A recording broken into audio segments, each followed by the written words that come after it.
तुमच्या हक्काचा आवाज आजचा महाराष्ट्र। पुण्याच्या दौंड तालुक्यातील रोटीमध्ये श्री रोटमलनाथ मंदिरात मुलगा झाल्यानंतर आईचे सक्तीने मुंडन जावळ काढण्याची अनिष्ट प्रथा सुरू असल्याबाबत राज्य महिला आयोगाच्या अध्यक्षा रुपाली चाकणकर यांनी कडक कारवाई करण्याचे निर्देश दिले। यानंतर संपूर्ण शितोळे परिवाराकडून याचा तीव्र निषेध करण्यात आला। रोटी गावातील रोटमलनाथ मंदिर परिसरात एकत्र येत याचा तीव्र निषेध केला। यावेळी महिलांची संख्या लक्षणीय होती। जावळ विधी करताना कोणतीही जबरदस्ती महिलांवर होत नसल्याचं या महिलांनी म्हटलंय। पारंपरिक जावळ विधी धार्मिक परंपरेनुसार स्वइच्छेने होत असल्याची जावळ विधी झालेल्या महिलांनी सांगितलं। ही बाईट ऐकल्यानंतर की महिलांवर अन्याय होतो आणि जबरदस्ती त्यांच्यावर केस काढण्यासाठी सांगतात, हे पूर्ण चुकीचं आहे आणि मी जाहीरपणे त्या वक्तव्याचा निषेध करते। कारण आपण ज्या राज्यात राहतो ही संतांची भूमी आहे। महाराष्ट्राला एक वेगळी सांस्कृतिक परंपरा लाभलेली आहे। प्रत्येक गावात गेल्यानंतर वेगवेगळ्या परंपरा आहेत आणि त्या परंपरा जोपासण्याच्या, ती संस्कृती जोपासण्याचं काम आमच्या महाराष्ट्रातली प्रत्येक महिला भगिनी करत असते। इथं आल्यानंतर कोणीतरी सांगितलं की ताईंना वाटलं असेल रोटी हे एक खेडेगाव आहे आणि म्हणून खेड्यात ही परंपरा चालू आहे का? पण शितोळे परिवार हा रोटीपासून अमेरिकेपर्यंत नाव कळवलेला परिवार आहे, हे कदाचित त्यांना माहीत नसावं दादा, म्हणून त्यांनी ते वक्तव्य केलं। दुसरं कोणीतरी सांगितलं की आमच्या महिला भगिनी बोलत असताना कुणीही अपशब्द वापरला नाही, अपशब्द वापरला नाही आणि अपशब्द वापरणार नाही, कारण आम्ही सगळेजण डॉक्टर बाबासाहेब आंबेडकरांच्या संविधानावर चालणाऱ्या महिला भगिनी आहोत आणि संविधानाची लढाई ही कोर्टात आणि न्यायात होईल, ही कोणी विसरता कामा नये। हे सगळं होत असताना सगळ्यांनी उल्लेख केला की आमच्या महिला, आमची परंपरा।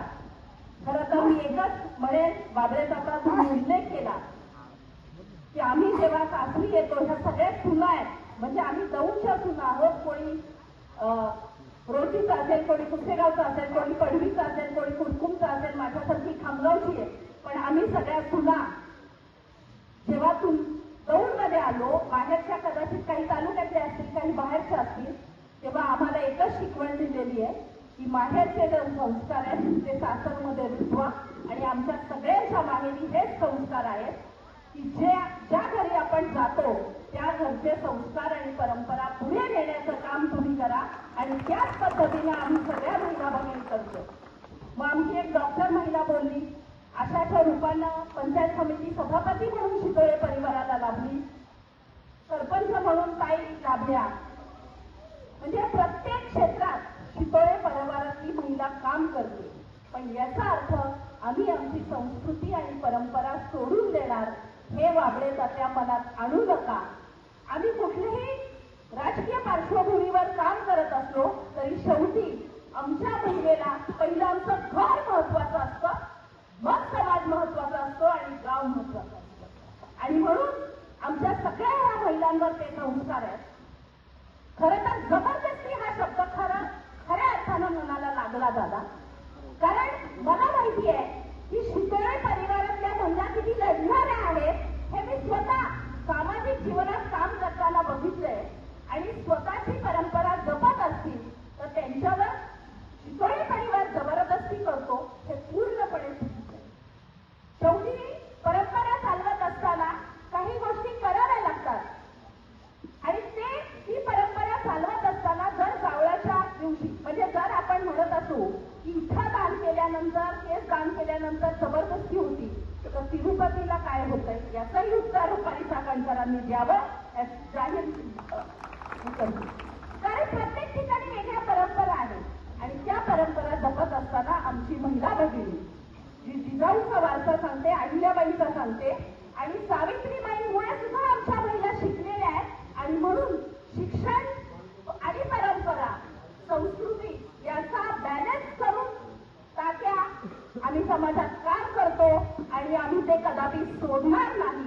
आज खरं तर इथे येत असताना 2 दिवसापूर्वीच बऱ्याच जणांचे फोन झाले, मी पोस्ट बघितल्या, मी सगळ्यांना हेच सांगितलं होतं की तुम्ही आपल्या महिलांना व्हिडिओ वर की आमच्यावर कुठल्या प्रकारची जबरदस्ती होत नाही. पण खरं तर कालच कळलं की आपण अशी सभा घेतोय किंवा निषेध सभा घेतोय, त्याच दिवशी मी ठरवलं होतं. काय होत आहे की ह्या समतेच्या राजकारणात आणि समाजात स्त्री आणि पुरुषाच्या बरोबरीच्या समाजामध्ये स्त्रीने एखादा म्हणजे आमच्या महिलांनी एखादी परंपरा पाळली तर ही अंधश्रद्धा आहे का, हे का ते. पण आम्हाला तसं करायचं नाही. आम्ही सगळ्या महिला भगिनी, मग शितोळे परिवारातल्या असू किंवा त्यांच्या नातेवाईकांच्या सगळ्या महिला, आम्ही सगळेजण आमची संस्कृती परंपरा जपून जे काही नवीन घेता येईल. एक महिला डॉक्टर झाली आहे, एक राजकारणात आली, याचाच मिलाप घालण्याचं काम आमच्या शितोळे परिवारातील आणि सगळेच बंधू घालतायत. आमचा स्वप्नीलने इथं आवर्जून सांगितलं की बाबा हा कुठल्या जाती धर्माचा विषय नाही, तर एका परिवाराचा, एका कुळाचा विषय आहे.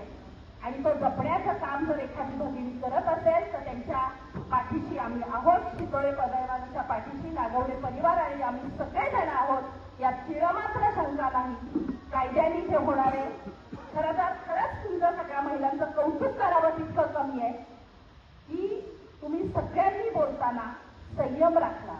नॉर्मली अशा सभेमध्ये आपण अग्रेसिव्ह होतो, आपण एखादा शब्द उलटा पालटा बोलतो, पण न बोलता त्याचं कारण आपल्यावर झालेले आपले माहेरचे आणि सासरचे संस्कार आहेत आणि त्याच संस्कारांची शिदोरी बरोबर घेऊन आपण सगळेजण सगळ्या महिला भगिनी पुढे वाटचाल करूयात. त्याच्यामुळे आपल्याला डगमगायचं काही कारण नाही. आपण स्वइच्छेने जे करतोय ते स्वइच्छेने पुढेही करत राहू, एवढीच विनंती आणि इच्छा तुमच्या पुढे व्यक्त करते. आणि कोर्टात जे दादा संतोष दादा तुम्ही सगळेजण जाणार आहात त्याच्याही आम्ही सगळेजण राहू, एवढीच सांगते आणि माझे दोन शब्द संपवते. जय हिंद, जय महाराष्ट्र. आजचा महाराष्ट्रासाठी परशुराम निखळे, दौंड, पुणे.